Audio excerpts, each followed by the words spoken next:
Welcome everybody. Welcome to this call, which I call ExOperiences. Um, and I'm a big promoter and fan of learning from each other, and I know you all are as well. That's why we're here. And it's about sharing professional experiences and personal journeys, maybe whatever comes up that we feel like sharing. Um, Experiences came up after a long time of figuring out a good word for this kind of call, and it took a while. And then, hey, it's obvious it should be experiences. So uh, this is really about learning together, learning from each other, and we are obviously a community, and everybody, in my opinion, in our community, love to learn and love to share. That's why I think OpenExO is my favorite community. So I look forward to prove it today, tonight, depending on where you are. But right now, in the coming hour here, by sharing some great learning that we can all benefit from. This is not the first experiences call, and in the media library, you can hopefully be lucky to find the recordings of the previous calls we've had. Right here on my screen, you see just one of them, and it has been a little bit challenging getting the recordings to be available to everybody. That's really what I want. I'm not sure that is actually the case yet, but I think one of them is actually available from the media library. All you need to do is search for ExOperiences, and hopefully something will come up.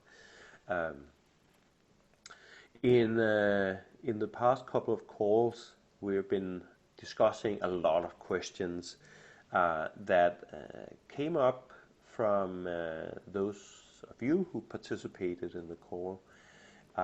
We have been focusing on the consultant role primarily, and the ExO consultant role, and I think we'll do that again on this call, but maybe also touch quite a bit on the advisor role.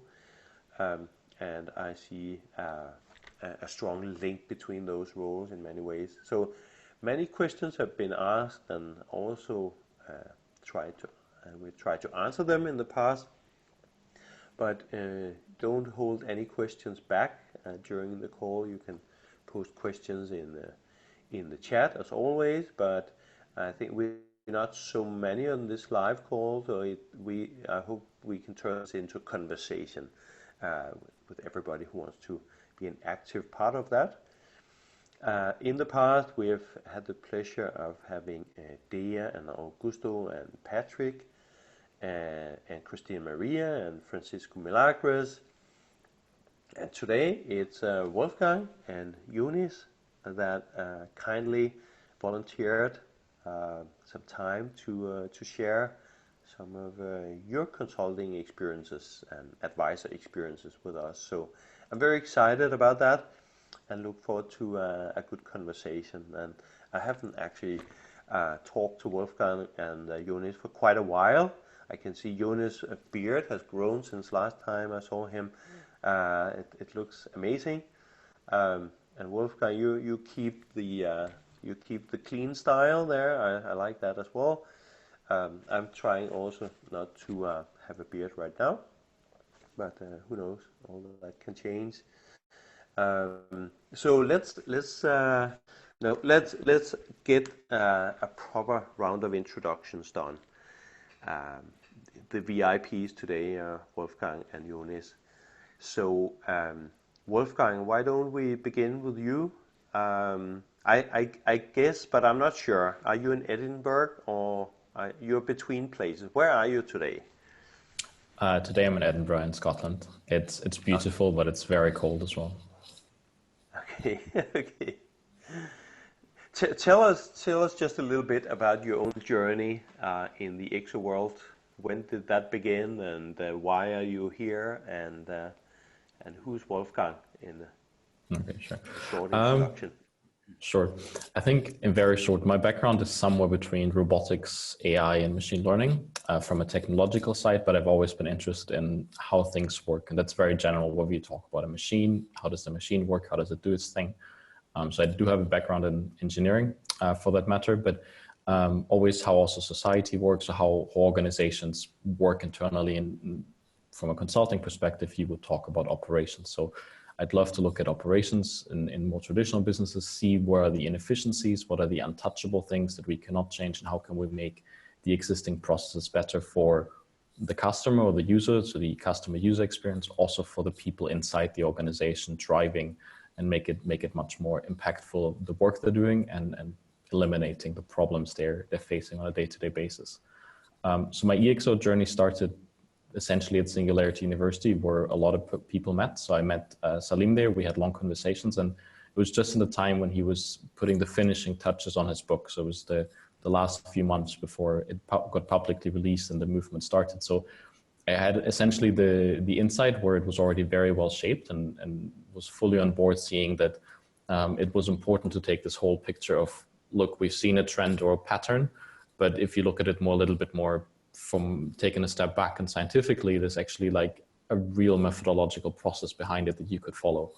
And I was very intrigued by seeing essentially these success stories abstracted down to a few simple concepts that can be followed. So that's essentially when he announced that there's going to be a network around the book itself, people that are interested in communicating, looking at early drafts, so then feeding back and helping each other. I was very interested to join, and that's essentially when I joined, and then met the core of, I guess, the network when the first big trainings happened in Madrid, where I also met Lars. Yeah, awesome. That was an awesome introduction. Wolfgang is the person that gets mentioned the most. I can share publicly here when somebody says, who should we talk to? We need an advisor. Obviously on robotics, AI, machine learning, these things, but I think you pop up actually delivering quite on many more topics than that, I think. But you get requested a lot, and for very good reasons. So I'm very excited to have you here, Wolfgang. Thank you for sharing some of your time with us here. Yeah, thank you for the invitation. Next up is Mr. Younis. So over to you, sir. What has your EXO journey been like until now? And who's Younis? Yeah, so I was involved in Singularity, but since like 2016, I would say. But I didn't know about the EXO before, let's say, 2018, so more recently. I was actually with SU. I found a community, but I was lacking something. I had the why, but I didn't have the how. So once you know you want to transform, that's where I found the answers with EXO. So I had a few discussions with Salim about my MTP.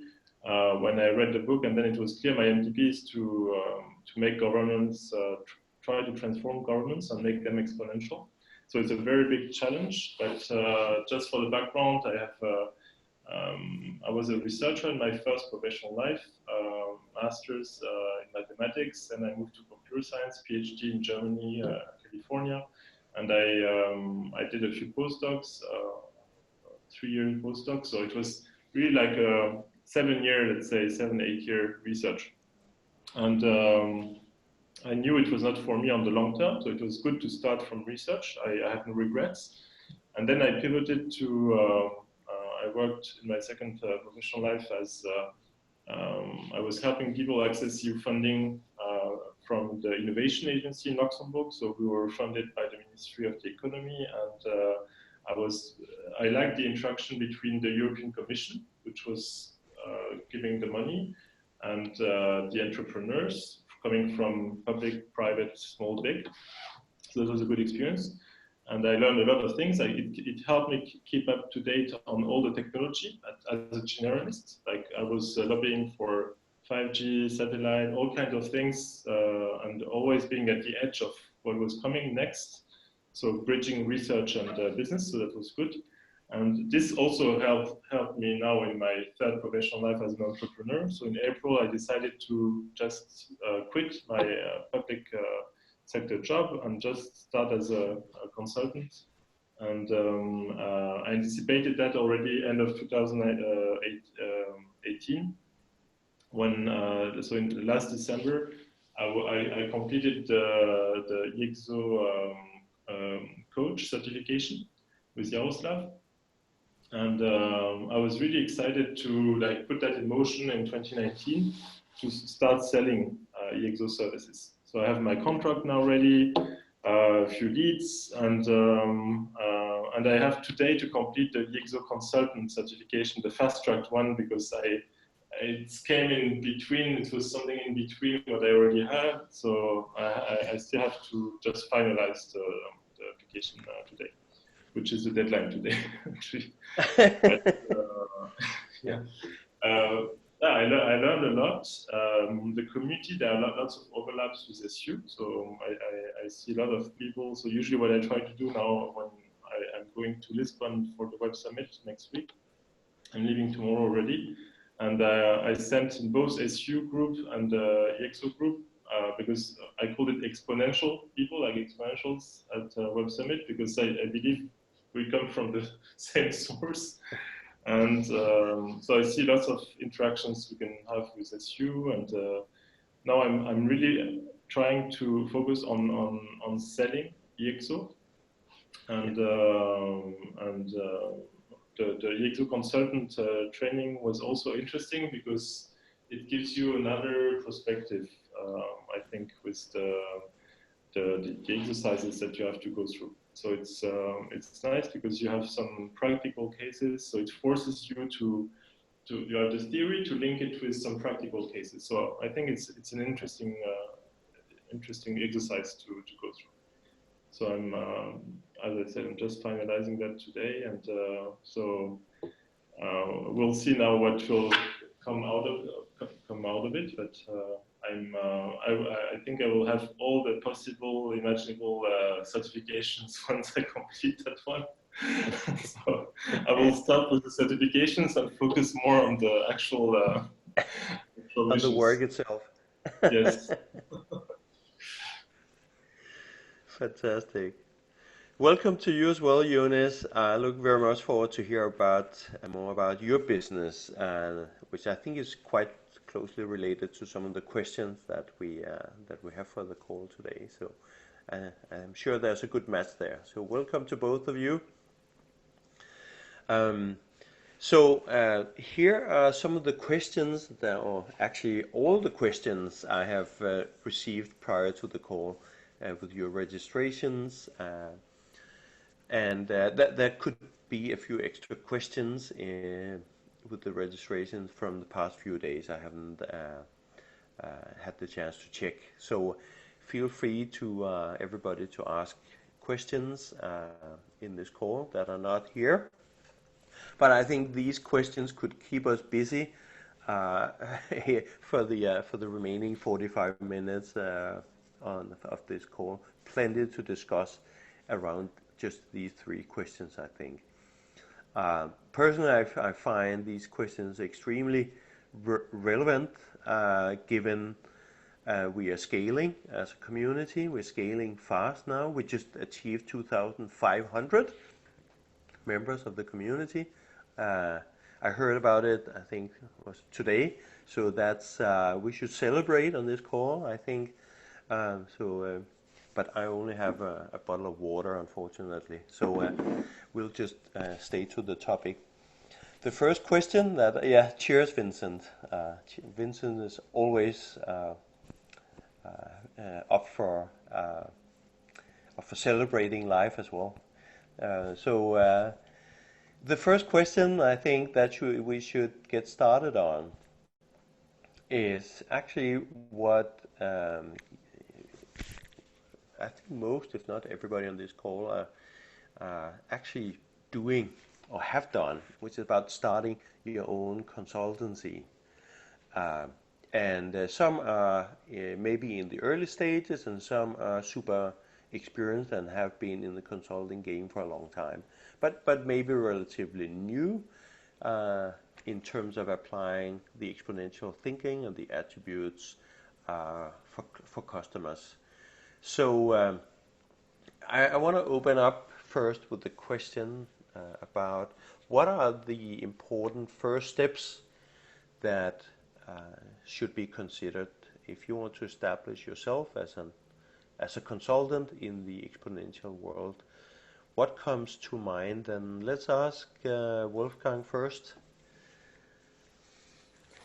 I think part of it is always the mindset. It's about being inquisitive, knowing what's going on technology-wise, knowing what's going on in a society trend. It does not mean knowing the exact statistic numbers or figures or what's really been happening last week, but it's also more about having the right mindset to understand that change is coming, change can be disruptive, and things are accelerating and happening, and that it will have an impact, and the ability to mold the mind to see or extrapolate, like do this future thinking, what can happen, or what is the effect of X 1, 2, 3, 4 steps in the future.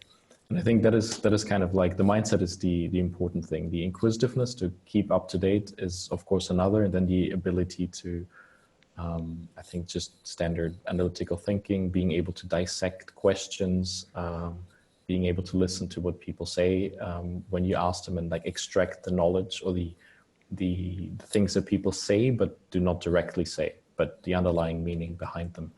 And I think that is the core thing. And then that is where for me it kind of splits a little bit between the consultant, who's the one who has this really deep understanding of the EXO methodology and the experience in applying it, either certain parts of it or everything to transform a business, while I see the advisor being more the either subject matter expert that you bring in to accelerate or consult on a certain particular role-driven point or framework, or the person who knows how to apply something and can help you, for instance, business model or presentation, or very technical. If you have a very technical question where you have already set out what you want to do and you want to figure out the viability, figure out roadmaps, go really deep step by step.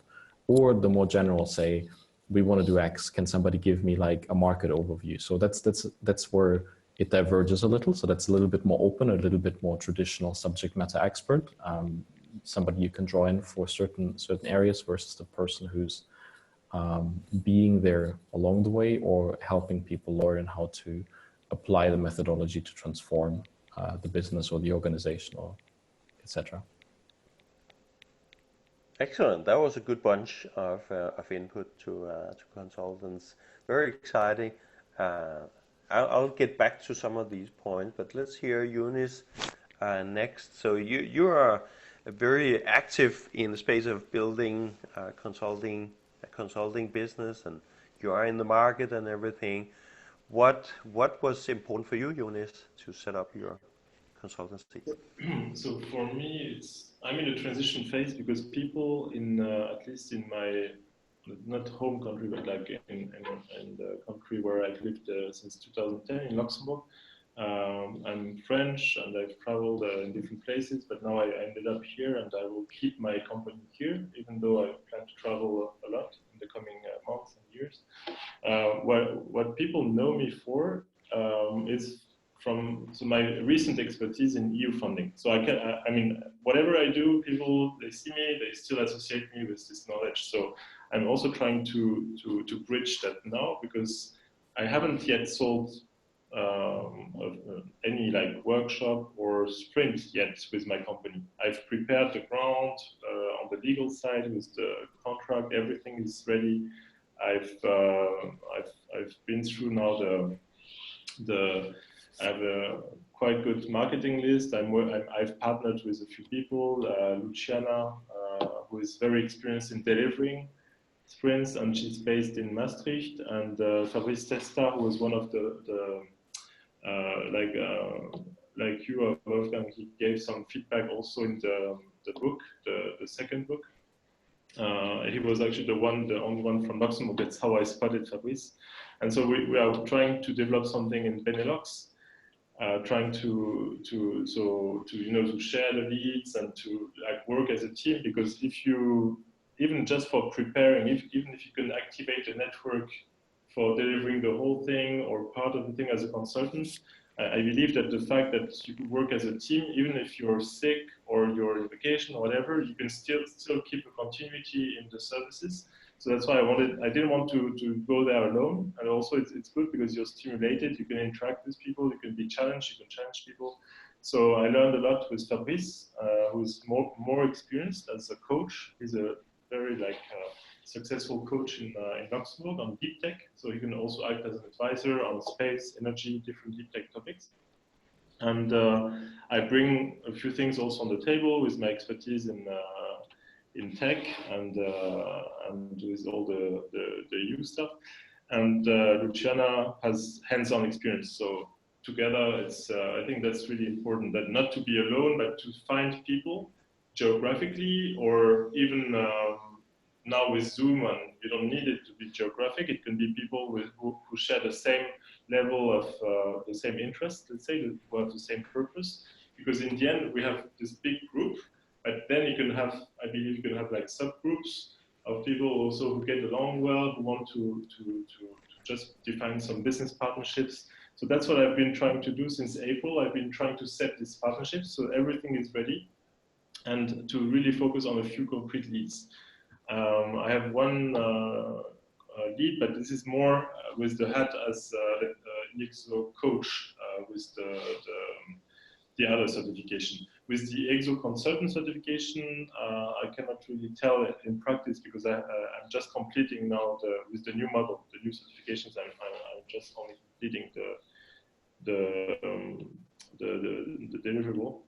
And we'll see, but in general, talking about ExO services at large, consulting, as I was not a consultant before, it's just a new thing. So there are two new things: being a consultant, a coach, or independent. That's one first new thing for me. And the second thing is the novelty with ExO, the ExO methodology. And what I've come to learn by talking with many people is that it's not about just if you come with one technology, if you just to push with one technology, even with the ExO, which I believe is the best, and I wouldn't have left everything and gone for the ExO certification and quit my job and start building my company around the ExO model if I didn't believe in it. But even with ExO, you cannot just approach people and if they haven't read the book, you cannot just convince them, say what we do is great. People are skeptical by default, by nature, most people. So it's better to really listen first to what challenges they face, and it boils down to people. So you really have to create this line of trust, so either directly, or it can be with another partner who has these lines, this direct, let's say, who already has a marketing list of people who are ready for change and with whom he has established trust. And if you build a trust with him, then you can work together as a team, and so find partners to have access to the prospects that you want, to the visionary leaders. So that's my conclusion now. We had just a coffee with Luciana. She came on this Monday, in Luxembourg. Thanks to her, I met with Pascal, and they met randomly, and then another guy also, and we clicked, and we were just talking about how we can do business together, because the guy, Pascal, who is a coach, doing all kinds of personal development coach, doing all kinds of coaching, he doesn't have the bandwidth to cover all the leads anyway. So we can just agree on some again, a new partnership. And I think it's important to think partnership with people who in your area, in your geographic area, or your area that you target to do business, in your targeted business area, who can open the doors with CEOs, with leaders, with your persona, with your. So that's for me now the main conclusion. How can I?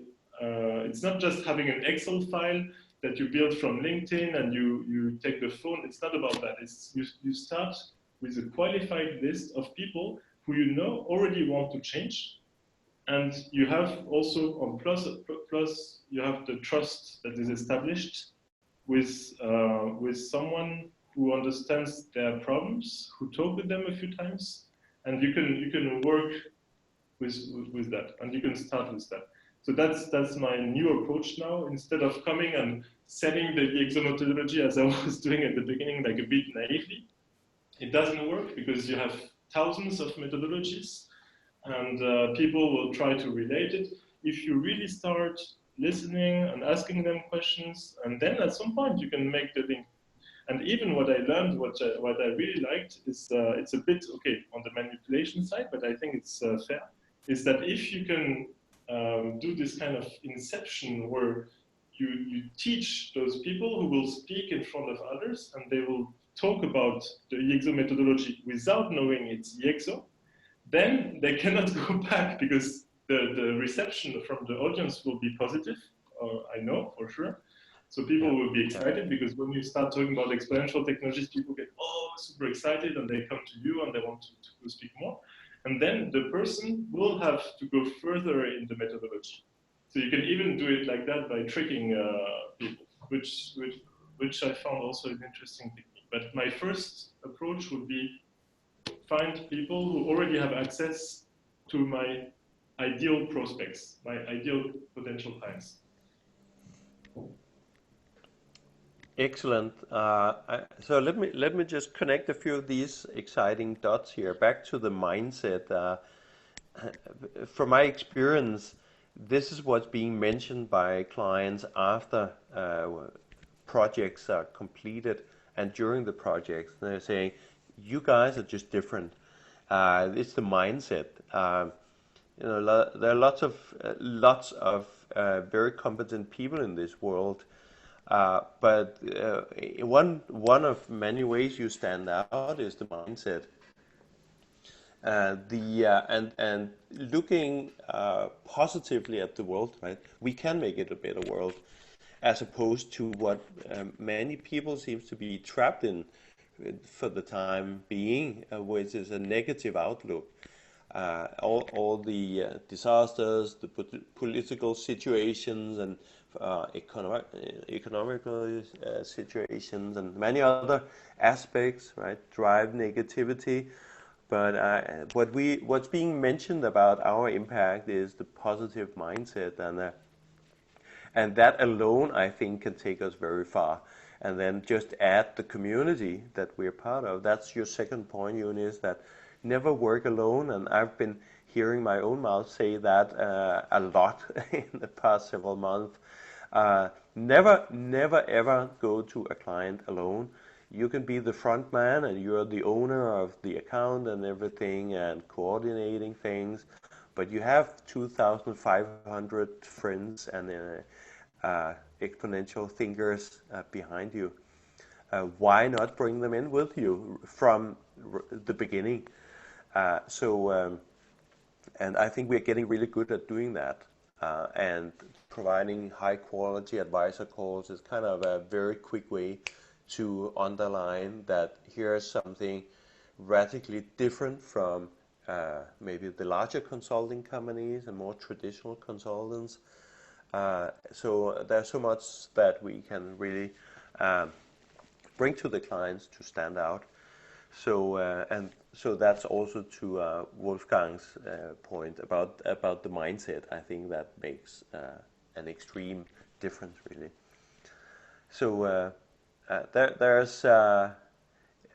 then it's just about, I think, walking the talk and do it. And this is maybe not as easy if you're used to kind of talk to the client alone and make a proposal alone and submit it alone and these things.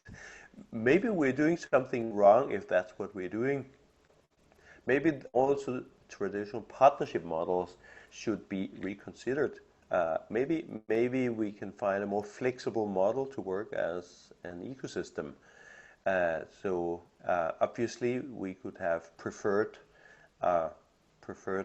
partners in the ecosystem, but be open to any partnership. But that's maybe for another conversation. These are a great input to this particular question. I just want to ask if there are additional questions from anyone on the call to what we just discussed so far? Or input? I think I would just add, um, I can agree and concur with most of the key takeaways that Younis just said. I believe that those are the very specific steps to implement this type of awakening into an existing companies or existing organizations. Well, in my part, in my personal experience, I've actually building a consulting company with another another member of the EXO community, and the different problems that we certainly have faced is the part of the awakening, the part of in which you can first meet the right person to open the right doors to get into that organization, and then start like making a change, start awakening people so they can start being more aware of the changes 4.0 in this case we can call it changes 4.0, and people starting to get more aware. But if you don't get that specific connection, sometimes it's even harder, because it's not like Joni says, like here's a presentation of this certain methodology, and people start like you know what, maybe they see you as that they're trying to sell something, and that's actually not the case. I believe one of the main purposes of all the EXO um, members in the community, it's actually become in certain point some kind of global change shapers, you know. Yeah. So I really agree with what Joni said before, and also thank you, Wolfgang, for your wisdom and your words. Yeah. Actually, if I can bounce on that, Omar, you mentioned the awareness part. I think that what I also mentioned with Singularity University is that now they are in 150 or 60 cities in the world. I usually use, because I'm also the chapter leader of the SU Luxembourg, and before Brussels, and I'm connected with the Benelux hub, and that's where I chose to start my business, Benelux.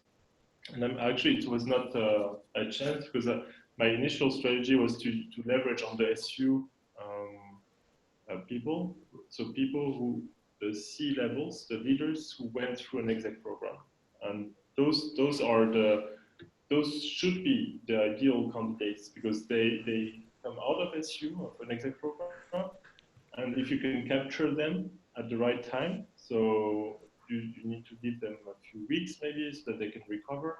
And that's basically what we do with EXO, with before the week 1 with the awake, but in-house.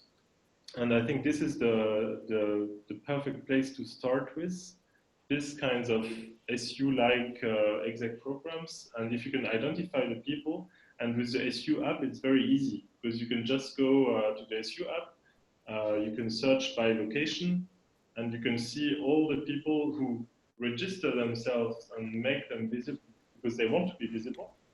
And you can reach out, and you have an icebreaker. You have because you have the connection with SU, so you can already start somewhere. And this you can build like that the funnel, just starting with SU, and maybe there are other in your area. There are other networks which are similar, which have, I know in Norway they have their own experiential thing, and in there are different, let's say, copycats of SU that exist everywhere. But all those are perfect for us, because they have been shaken. They know why they need to do change, but they don't know how to do it, and we can come with solutions. So I think that's the best way to proceed. But in the marketing list, you need to identify those hubs in your area, and it's important to have the face-to-face contact. So if you can pick places where you can take the car, the train in 1 or 2 hours, you can meet those people, go to the events, be visible, get a spot to present the EXO. So that's the best way, because then they will come to you.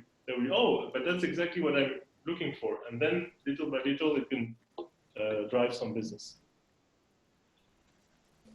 Yep. Okay, yeah, thank you very much. That's very useful. Thanks. Sure. It's a good point. Yeah, I was about to suggest also, and then thank you for for bringing that up. Actually, be visible and be out there. Get speaking opportunities or run workshops and get exposed, and also kind of build your own brand in a direction that works for you. Be known for what's important for you, what you deliver, the kind of impact you deliver. And then actually our community, in my opinion, is a really good opportunity where you can amplify your own brand and how you contribute to the bigger community in these things. So I think we're getting better at actually also helping each other into these speaking opportunities and workshop opportunities, and using our online channels better for everybody's benefit. So that's a great amplifier, absolutely. I just wanted to move on. I want to make sure that we cover all three questions within this this hour. Although there was so much more we could talk about. We could talk for hours about just the first one here. But there's one version or a variant of this particular question, which is, what about if you operate in a market which is not English speaking? And maybe the way this question has been formulated is a bit black and white, because there are usually people that speak English in non-English speaking markets. But let's reframe it a bit and say, let's say French speaking markets, for example, and where it might be preferred that they can approach French speaking consultants. And how do you operate? I think maybe Younis, that's maybe a right one to ask you about. How do you do that? How do you scale the model in your country without maybe using the English language too much?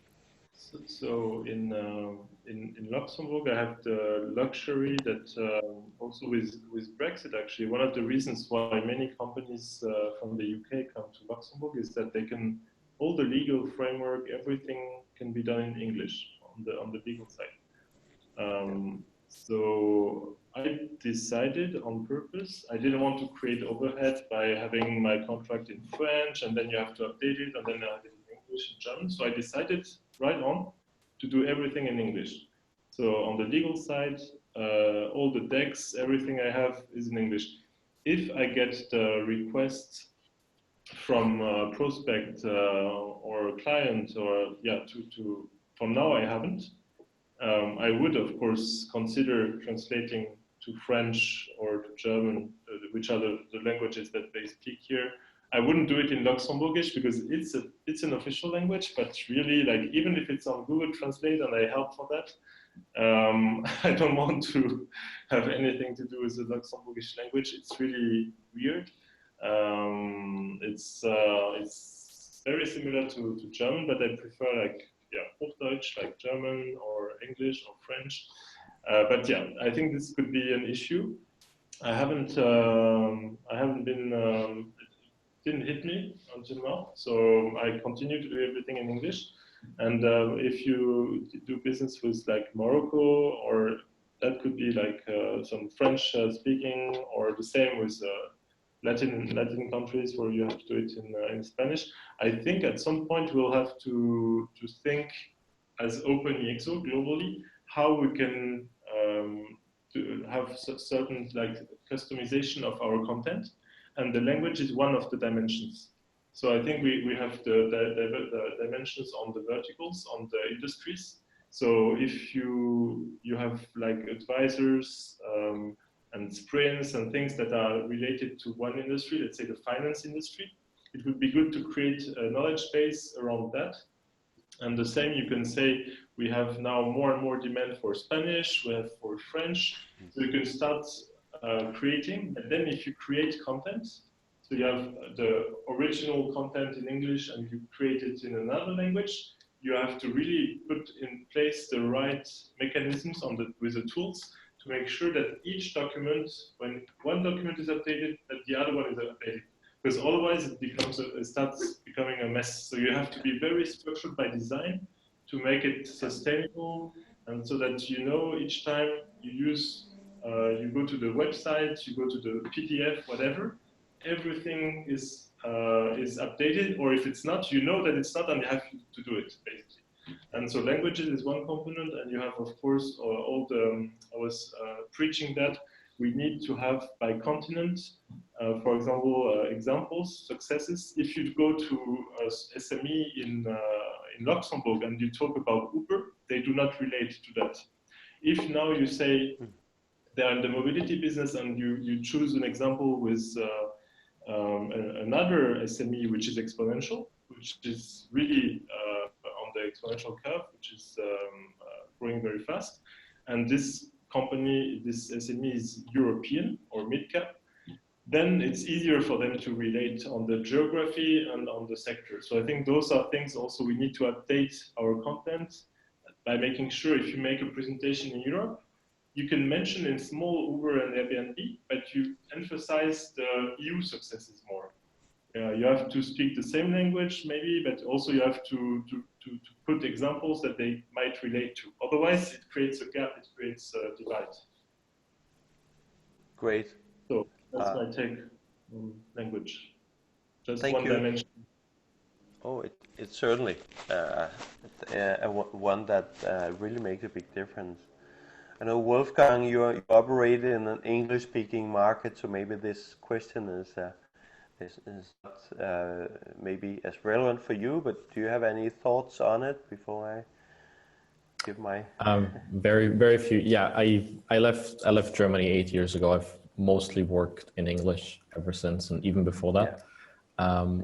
However, what I've noticed, and I think that's perfect to build on what Younis said, is I like the idea of having a knowledge base that is very clear in terms of language and in terms of industry and in terms of geography.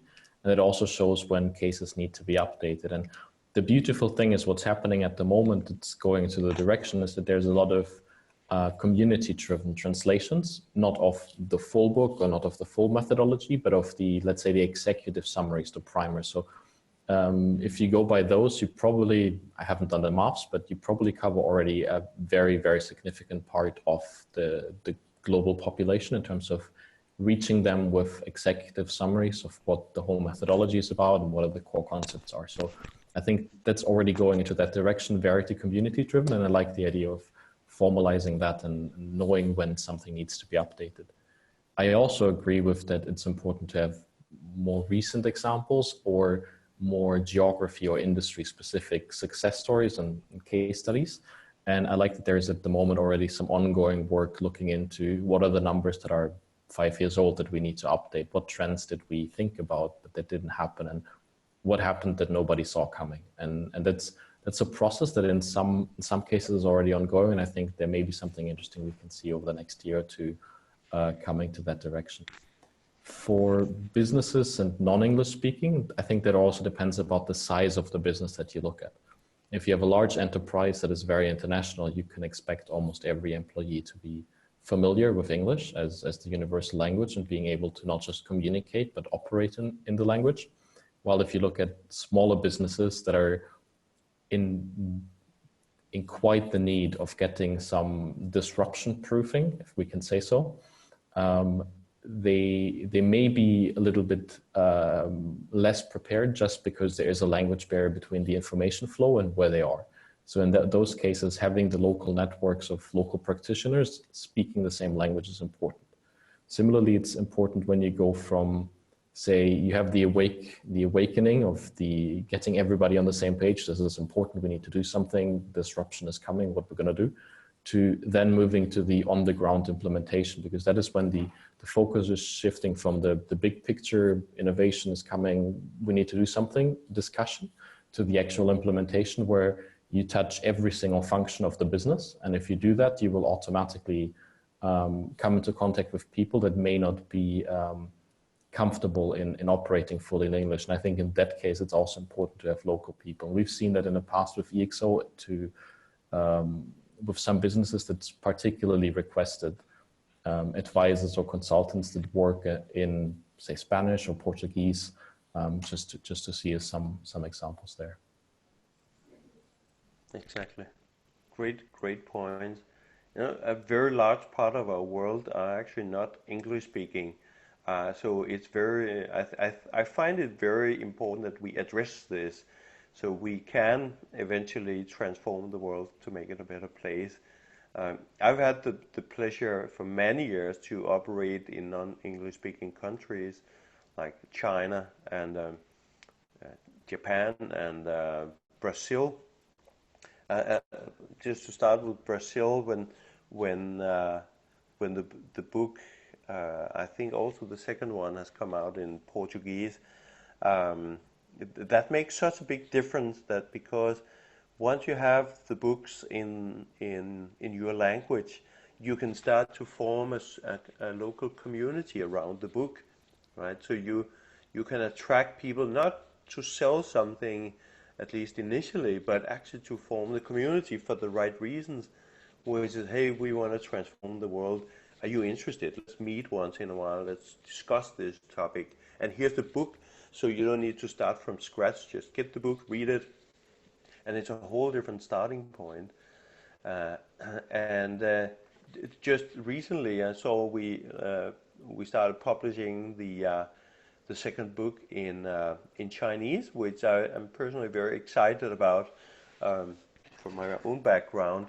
But what excites me the most is, we've had conversations with quite a few consultants in China. I said, hey, we are actually very interested in this. We just have no clue how to get started offering this in our market. And now the book is out there in Chinese, so that could actually be a great door opener to grow local community. And that's something I recommend a lot, is to do some book launches, community meetups, these kind of things. Be those local ambassadors, and you build a brand being the ambassador, right? So, and that will drive a lot of opportunity. And with the community, you can even start delivering in your local language. So I think that's personally the way to go. I know Vincent also operates sometimes with clients that prefer to speak Italian for good reasons. So maybe here, Vincent, there's something for you to consider. Yes, of course. As you know, when I talked with my previous customer, I was obliged to speak in Italian language. He asked me, we can do it, but please let me talk with someone that speaks Italian. Yeah. I think that for the development of the EXO ideas, language could be an obstacle if in some country we are not translating from English to the other languages. Because supporting people with their languages is fundamental for an exponential growth of the community itself. That's what I mean. I can feel that in Italy, people is talking about digital transformation, but I can see that they are not talking so much about exponential organizations. So they don't know what is going on about this kind of model. And I can see that sometimes when you go to talk in companies, yes, it's true, you can find C-levels that speak English very well, but after that, all the others, many of the others inside of the company, they don't speak English. So you have a level, and then you have a block, you have a barrier to go through the company. Yeah. So this is something that we already talk about. I think that I would like to help to improve the EXO model. Also preparing an Italian platform, or the Italian version of the platform, and videos and all the other things that we need to involve people. I think so. We're focusing too much on the language, and actually, the language is only one thing of the culture, and I would say the language will be easily solved in the coming years because, for example, Microsoft has invested really lots of money of research in almost real-time translation, and they've integrated it in Skype. And so you can imagine in those sci-fi movies that you have this kind of device, and it's going to be smaller and smaller, and you can just speak seamlessly to each other and understand, because there's also as we know now, is the AI that is improving. So we'll have more and more performance with those tools, so translation. But what is most important, I think, is the culture. Is if you want to start, like if I'm from Luxembourg and suddenly I want to start doing business for some reason in China, I need some anchors, some people, local people or people who did business in China, who know the culture, who know how it works, to guide me, to coach me for that. So I think the language is just one part of the culture, and the language can be solved very easily in the coming years. So the focus should also be on the culture, not only on the language. Very good point, indeed. And people like ambassadors, like Luciana, who lives in Maastricht, Fabrice and I, who live in Luxembourg, and we go very often to Belgium. If we have people who are interested, who have some needs here, we can also do some soft landing, and we can find a way to collaborate on that if there are people from the network who are interested in our area. And I think there are some countries where it's much more disruptive to do business when you don't know the rules. Like you can do easy mistakes, or you can avoid doing mistakes just by being coached by the right people. And I heard so many stories with Asia, with Russia, with plenty of examples, anecdotes, but this can happen to any one of us. Just the way you handle depending on the country you are. So if you're in an international conference, you have to know who you have in front of you, how you hand your business card. It can be just the way if you give it like that, it can appear rude because you didn't give it with the two hands and things like that. But I think we also need, because we are doing, in the end, we're doing business, so we can also learn a lot from each other, because we have this very, very diverse community, and we should also learn from each other and create those kinds of binomes, or one group coaching another group for a specific target region, for understanding the culture. Fully agree. I couldn't agree more, Younis. I think this also makes, for example, yourself a highly valuable partner for, let's say, a Chinese consultant that gets in touch with a company in Luxembourg, and they need a local partner to break down that cultural barrier and help in that cultural translation. So here's another way we can play a unique role. Each of us can in our respective local markets. There are all the hard skills and the soft things, and then the mix of them. I think the soft landing, it's also something that people I appreciate. I do it a lot, all the time. I had just a few hours before now, I was invited someone from the European Parliament in Brussels to come here. I mean, he knows already Luxembourg and everything. I invite all the time people in Luxembourg from all places that are interested. And I just do it because it's fun. You can show a little bit around, and then you get to know your region even better. So it's also good for yourself, because you're challenged to always keep up to date with the nice places, and you want to share that. So I think there is something to play, and we can even think of a way of using EXOs for we can use EXOs for compensating people for their time in the ecosystem. So we can pay ourselves with EXOs with that respect, I think. Fully agree to that. Fully agree. There is so much we need to probably do more of, and maybe even formalize, and kind of educate each other on these potential ways of collaborating at scale. And then maybe we need to replace Zoom with some um, a conference tool that can do translation right away. So many things to consider. I can see time is running,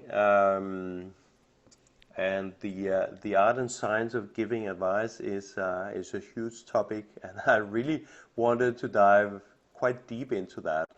And I know you both are strong contributors to giving advice to others. But maybe we can spend a few minutes just opening up the topic, and I think we should have a whole separate call on giving advice, really. But if each of you are to identify the top 2 or 3 things to be aware of to give better advice in our exponential world, what would that be? Maybe you want to go first, Wolfgang? Yeah, I think it's a huge topic, and there's some really, really knowledgeable people about how to give advice in the network, and I think I'm not necessarily one of them. I personally, just by cultural situation, I'm more the person to give direct feedback.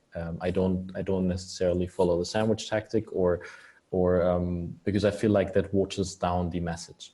But being direct does not mean having to attack someone or break them. That can often, as long as it's constructive and it takes into account, let's say, the aim of where the feedback is going towards, or the ability of them to shape and act on the feedback, right? It has to be very actionable. That's very key for me. So it's not just, even if it's direct and it's justified, it has to be actionable and within the time frame or the aim that they have. Say, if a team is preparing a pitch to go, say, to a disrupt session or to pitch an investor, and I know they only have, I don't know, a day left to fix it or a couple hours left to fix it, I may not give them the feedback that may be well deserved, that takes much longer to fix, and rather try to maximize the gain of the feedback.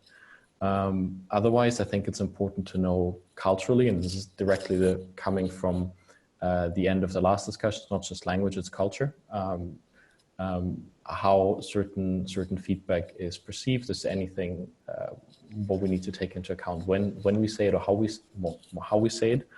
And yeah, an important thing for me is make it structured and try to see how the other person reacts. Is it a person that if you give them like a keyword, they take a note and they immediately know what's going on, or is it something where you don't know whether they fully grasped it? And if you give them, like, let's say, one hypothetical example workthrough, immediately after they can translate it and apply it everywhere else. It's kind of like a little bit of getting to know the person fairly quickly, and then I just personally am more the person to give direct, actionable feedback rather than packaging it in this one good, one bad kind of way that some people recommend. It may not be the most effective, I must admit.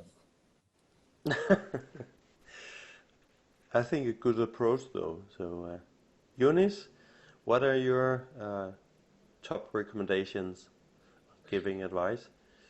So I cannot speak within like EXO with the advisor tickets or things like that, because I haven't done it, not like Wolfgang has done. But in general, I'm used to, again, so coming back to the intersection of understanding how the EU works, EU funding, technology. I've really learned. I have my personas, like when I was in my previous job, and I still use the same technique. Is I have to see who is in front of me. Is it a researcher doing a spin-off? And for this company, the researcher wants to apply the EXO model, for example, or some other models, interested in going to the market and scaling up. Is it a very busy CEO? Is it someone from the board who is 70 years old? So all these things matter. So it's context, it's culture, and all this matter. I try to understand really who I have on the other side. It's easier when you're face to face, but it's not always possible when you're doing, for example, the advisor tickets. It's usually remotely. So yeah, I'm really trying to understand, and then I also try to listen first to really make sure I understood the problem, and so that's sometimes, and then to sum it up, saying, okay, so your problem is, and try to simplify it to start just with a very clear question, because sometimes you start right on and you realize that you misunderstood because you came with your own background and you were biased. So I try to, in the communication, it's just communication techniques, just to make sure we are talking about the same thing. I really understand the problem, and then it's a classical problem-solving approach that we all know. And but I think that can save some lots of troubles and lots of and can really make things constructive. And especially if you can create. I don't like to dive directly into business. It's not just to have an icebreaker or something like that. It's more profound. It's really to try to be interested in the person that you have on the other side. And it could be many things. And so once you have that, and I'm not now talking about an advisory call because I don't have the experience there being the advisor, but I'm talking in general about the one-on-one relation where you're giving advice. I prefer to start getting to know just a little bit of the person. So we could create something, we have a connection, and then it's easier. Whatever happens next, it's easier, because then you can be a bit tougher, but because you know the person can handle it. If you see that the person in front is super sensitive, you might just be a bit more gentle. And I think then it's easier to adapt to adapt, because I mean the knowledge is one thing, but the packaging is as important as the content, I believe.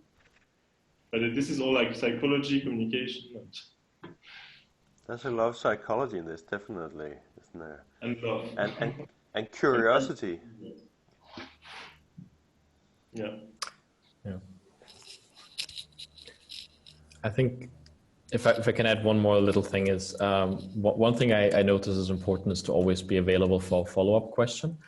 And that does not mean immediately, because if you talk to a larger group and you give feedback to a larger group, sometimes because of the group dynamic and sometimes because of the personality, people will not either clarify or speak up or correct you, because I may be entirely wrong. Or a very easy context is I may give feedback with the understanding that I think I have, but I completely miss the context of, say, the industry or the organization or something very specific that is not yet shown and not included in what people have given me as information. So I made a misjudgment.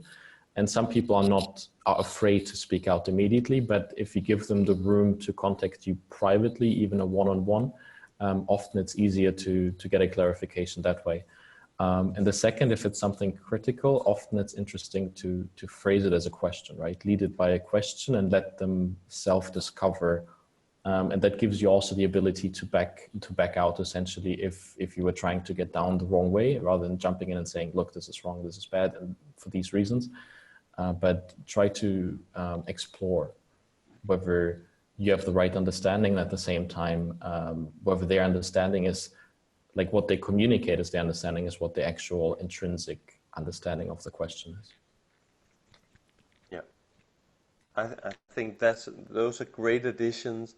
I think so. I'm going to just give the last comment then on advising. I think scoping what the conversation is going to be about is very critical.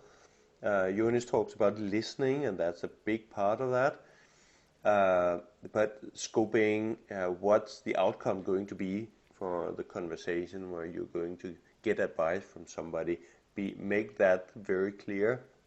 And this is where I think we have been on a journey to learn to create better scope descriptions for advisor calls up front, make it crystal clear what's expected to come out of this advisory call, if that's what it is, or consulting, appointment, or whatever it may be. So I think this is where we can learn a lot and get better at setting expectations on both sides between the parties up front. I think that alone will improve the whole experience and the valuable outcome.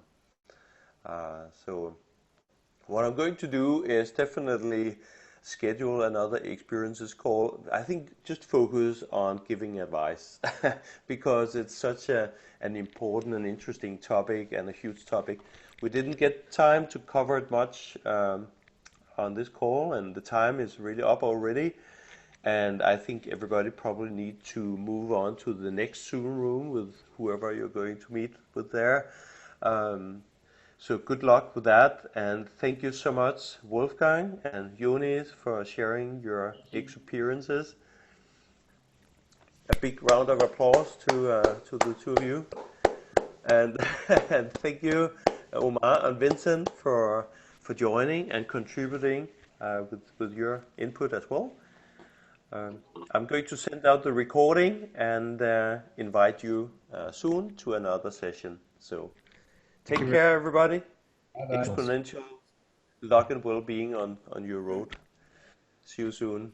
Thank you very much. Bye bye. See you soon.